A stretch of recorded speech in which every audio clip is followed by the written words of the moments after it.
Pekan lalu terjadi skandal di gedung DPRD DKI. Pelaku utamanya adalah Pemda DKI dan sejumlah fraksi DPR. Oh ya, jangan berpikiran macam-macam ketika mendengar kata skandal.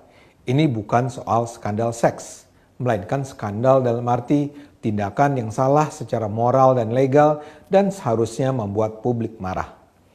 Apa yang terjadi di gedung DPRD pada tanggal 7 September adalah skandal yang memalukan. Pada hari itu, publik dapat menyaksikan secara terang benderang bagaimana korupsi bisa terus berlangsung karena ulah mereka yang seharusnya mengabdi pada kepentingan rakyat.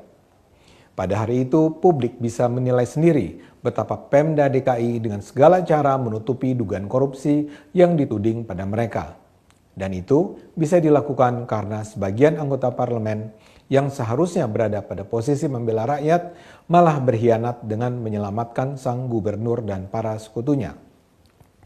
Pada hari itu Anies Baswedan memberikan pertanggungjawaban pelaksanaan anggaran pendapatan dan belanja daerah DKI tahun anggaran 2019. 4 fraksi menyatakan walkout, PSI, Golkar, PAN, dan Nasdem.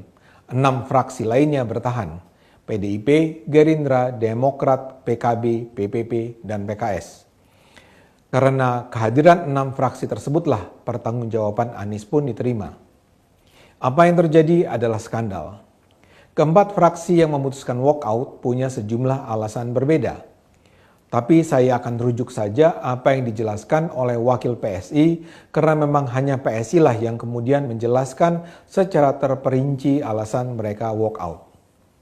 Pertama-tama, Anies tidak pernah mengirimkan dokumen anggaran yang lengkap untuk dinilai DPRD. Ini kan aneh.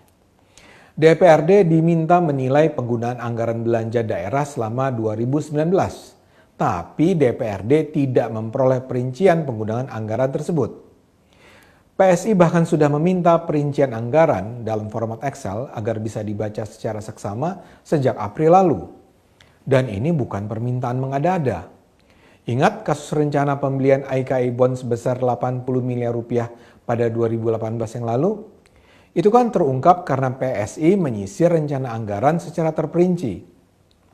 Kalau sekarang yang dilaporkan Anies hanya penggunaan anggaran secara umum tanpa menyajikan secara terperinci turunannya, bagaimana mungkin DPR bisa mengidentifikasi kejanggalan penggunaan anggaran? Tapi sampai hari H, saat Anies menyampaikan laporannya, perincian penggunaan anggaran itu tidak pernah disampaikan pada DPR. Itu saja sudah layak membuat kita curiga. Hampir pasti ada yang berusaha ditutup-tutupi Anies dan para anak buahnya. Kalau tidak ada yang dikorupsi, kalau Anies memang bersih, kenapa harus ditutupi? Bukankah Pemprov tinggal mengkompilasi berbagai data penggunaan anggaran yang pastinya tidak tercerai-berai untuk kemudian disajikan dalam format Excel? Dan kalau permintaan PSI itu sudah disampaikan pada April, itu kan artinya ada waktu sekitar 4 bulan bagi Pemprov DKI untuk menyiapkannya. Jadi hampir pasti memang ada yang ditutupi. Kedua adalah soal kejanggalan biaya pembelian robot pemadam kebakaran LUF-60. Pemprov DKI mengeluarkan dana 8,8 miliar untuk membeli robot tersebut. Sementara menurut penelusuran PSI, biaya yang dikeluarkan pemerintah Singapura untuk robot yang sama hanyalah 4,4 miliar rupiah.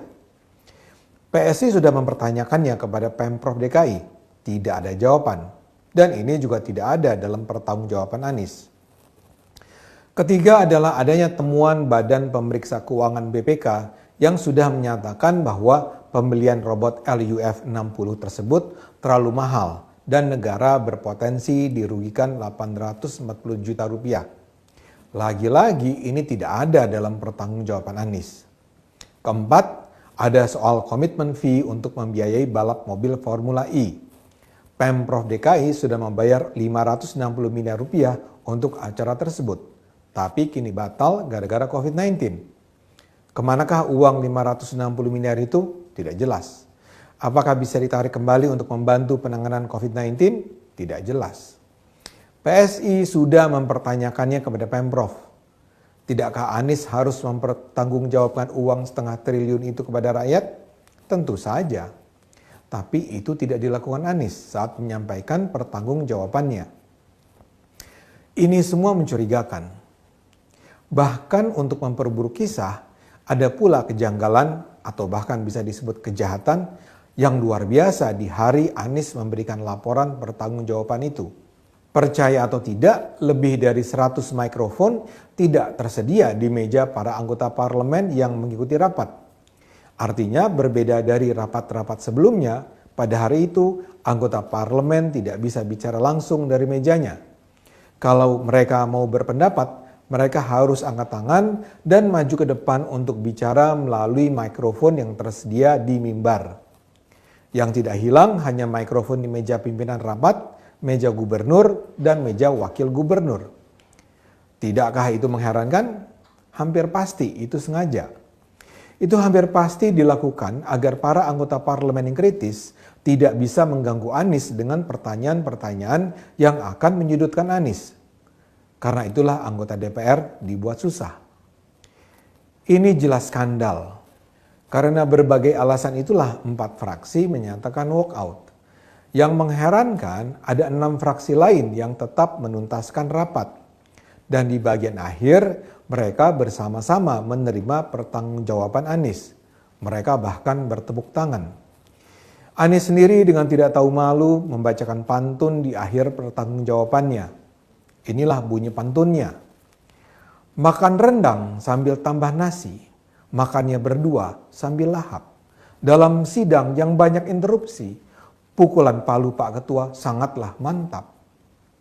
Tentu saja pantun itu buruk dan luar biasa dungu.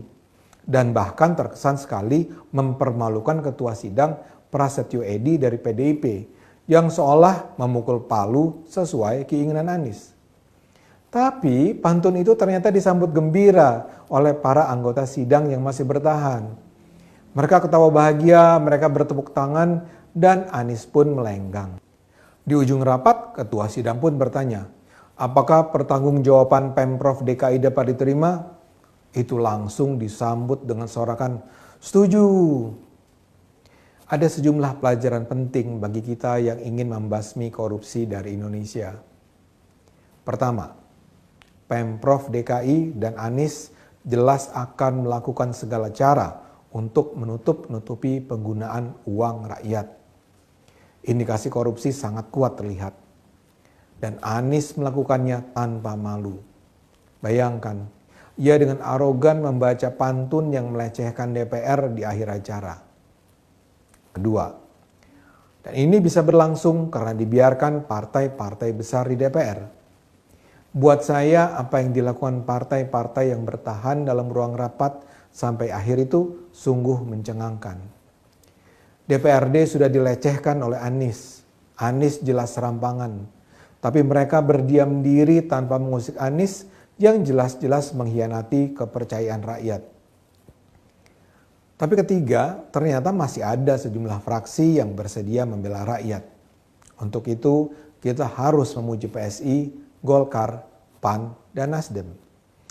Mereka adalah partai-partai yang bisa kita harapkan terlibat dalam perang melawan korupsi. Keempat, kehadiran Partai Solidaritas Indonesia memang bisa menjadi game changer dalam politik Indonesia. Anak-anak muda ini menjalankan peran sebagai wakil rakyat sesungguhnya.